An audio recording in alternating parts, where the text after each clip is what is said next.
नमस्कार मित्रों, बहुत बहुत स्वागत है आपका चैनल संकल्प एकेडमी पर। इस वीडियो में आपको 26 दिसंबर को हुए नेट के पेपर की प्रथम पाली के कुछ प्रश्न जो आए हुए थे उनको दिया जा रहा है। एक अनुमानित प्रश्न पत्र है क्योंकि स्मृति आधारित है। कुछ लोगों से पता हुए क्वेश्चन हैं और जिन लोगों ने कमेंट किए हैं उनके द्वारा बताए गए कुछ आंसर भी हैं।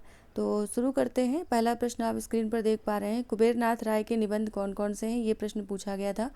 कुबेरनाथ राय के निबंध कौन कौन से हैं, और उसमें ए बी सी डी ऐसे करके ऑप्शन थे, कूट में ऑप्शन थे। पहले कूट में जैसे ए बी दे दिया, फिर बी सी दे दिया, फिर सी डी दे दिया, इस तरह से। तो फिलहाल जिस वाले ऑप्शन में आगम की नाव वाला ऑप्शन था वो वाला ऑप्शन सही था। तो जिन लोगों ने आगम की नाव वाला ऑप्शन लगाया उनका सही है।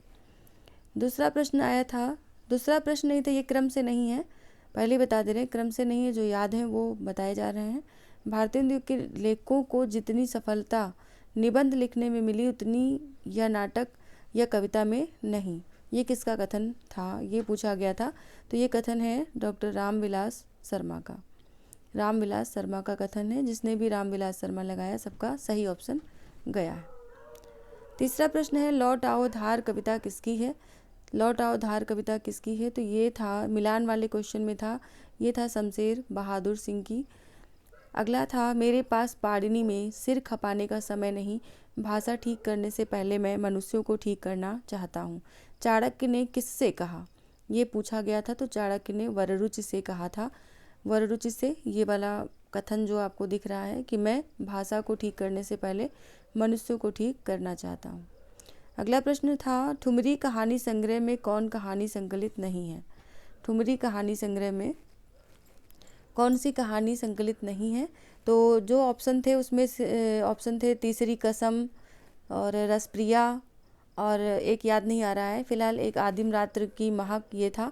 तो ये वाला ऑप्शन उसमें नहीं है। ठुमरी कहानी संग्रह में आदिम रात्रि की महक, बाकी सभी उसमें थे। सुधिया उस चंदन के वन की शीर्षक किस कवि की कविता से है।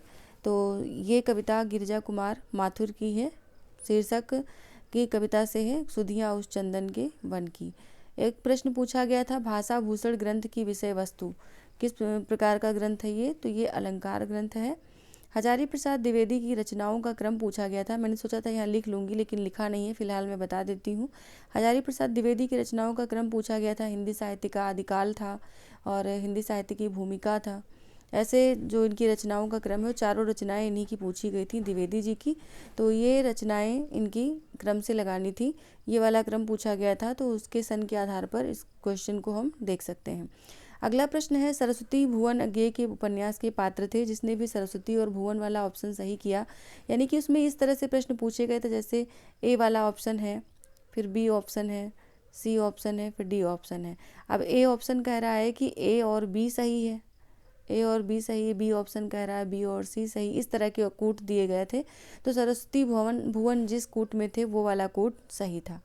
राम की शक्ति पूजा से प्रश्न था एक, जो कि थोड़ा सा विस्मृत है और याद नहीं आ रहा ठीक से। अगर आप लोगों को याद आए तो कमेंट सेक्शन में ज़रूर लिखें।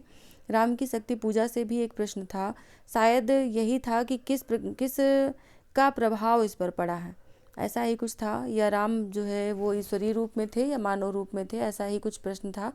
तो अगर आप लोगों को याद आए तो कमेंट सेक्शन में ज़रूर लिखें।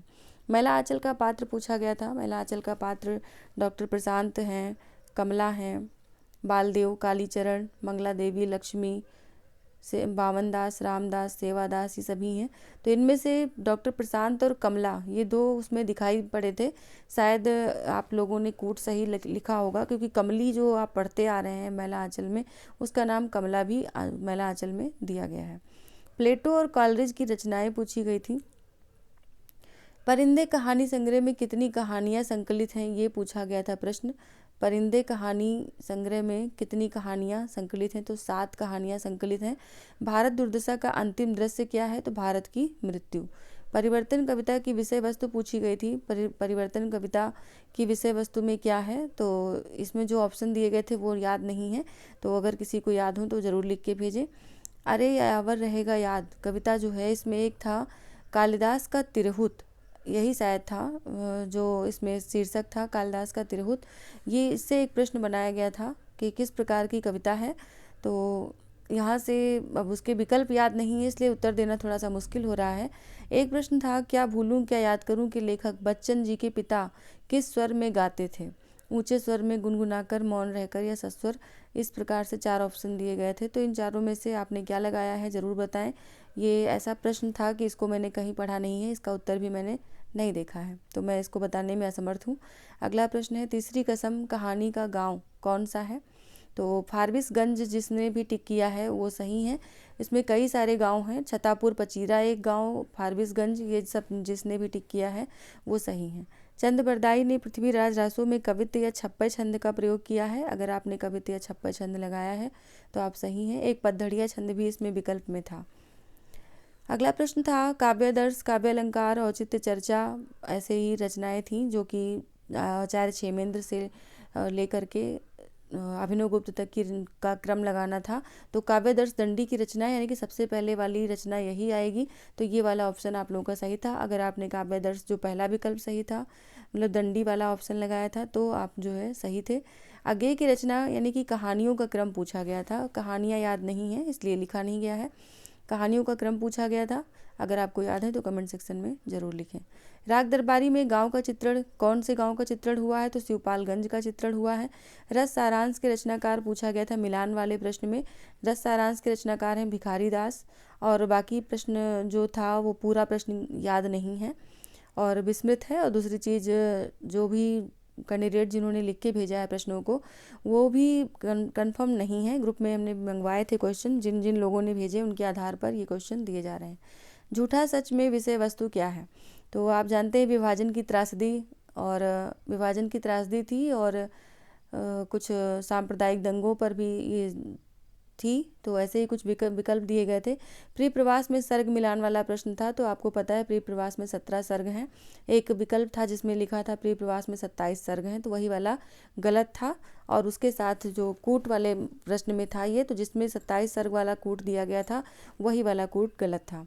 पुरुरवा का कोई एक कथन था जो कि दिनकर की रचना है, मतलब उर्वशी और पुरुरवा वाला, उसमें का कोई कथन था जो कि थोड़ा सा कठिन सा था। और स्तर जो पेपर का था कुल मिलाकर के स्तर वाला स्तरीय पेपर था।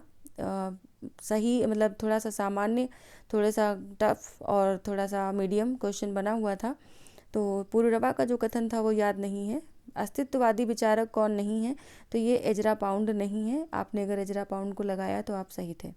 अगला प्रश्न है, मनोविश्लेषणवाद से संबंधित नहीं है। मनोविश्लेषणवाद से संबंधित कौन सा नहीं है? तो पाठ संरचना वाला विकल्प सही था। वीर सिंह देवचरित के रचनाकार पूछा गया था, तो केशवदास जी थे। केशवदास जी वीर सिंह देवचरित के रचनाकार थे। और ये प्रश्न इस प्रकार से नहीं था, ये प्रश्न किसी और प्रकार से था, जिसमें ये बताना था कि केशवदास की कौन सी रचना नहीं है या है, ऐसे कुछ था इस तरह से। तो नई कहानी के कहानीकार कौन नहीं है ये बताना था। तो राजकमल नहीं है, बाकी सभी थे। मोहन राकेश थे और कमलेश्वर थे, ये राजकमल नहीं थे। राजकमल प्रकाशन से शायद ये नई कहानी हुई थी, लेकिन राजकमल नहीं थे। तुलसी राम की रचना मुर्दहिया में इनमें से कौन उनके परिवार से नहीं है? ये प्रश्न आया था। तो परिवार के सदस्यों के नाम तो याद नहीं है, लेकिन ये एक प्रश्न याद है। तो अगर आप इस प्रश्न को, इसकी मुर्दहिया आत्मकथा को, इसके सारांश को पढ़ लें तो शायद आपको ऑप्शन भी याद आ जाए और उनके आंसर भी याद आ जाए। या थोड़ा सा वेट कर लें, आंसर सीट जब आएगी तो मिलान कर ही लेंगे। निर्गुण कवि कौन नहीं है? निर्गुण कवि ईश्वरदास नहीं है। वैसे तो सुंदरदास बहुत लोगों ने लगाया होगा। सुंदरदास संत कवि कम और कृष्ण कवि ज़्यादा लगते हैं, मतलब कृष्ण कवि धारा के कवि ज़्यादा लगते हैं। लेकिन ईश्वरदास जो हैं वो एक ईश्वरदास, ये 2 ईश्वरदास हैं यहाँ पर। एक ईश्वरदास प्रेमाख्यानक काव्यधारा यानी कि निर्गुण काव्यधारा में भी हैं, और एक ईश्वरदास रामभक्त काव्यधारा के हैं, जो जिन्होंने भक्त क्या कहते हैं, भरत मिलाप और अंगद पैज रचनाएं लिखी हैं, तो वो भी हैं। तो अब यहाँ पर नेट यानी कि एनटीए क्या मानता है ये पता नहीं। फिलहाल ईश्वरदास जो है वो प्रेमाख्यानक काव्यधारा के कवि भी हैं, तो निर्गुण कवि तो हैं ही वो। तो इसलिए इस क्वेश्चन को सही या गलत क्या माना जाता है ये आगे वक्त बताएगा। फिलहाल इतने ही क्वेश्चन मिल पाए हैं, और आपको द्वितीय पाली के क्वेश्चन अगर इस तरह से आंसर चाहिए तो कमेंट सेक्शन में द्वितीय पाली जिन्होंने एग्जाम दिया है वो अपने क्वेश्चन को लिखें, और अगले वीडियो में आपको द्वितीय पाली के क्वेश्चन के आंसर दिए जाएंगे। धन्यवाद। शुभ रात्रि।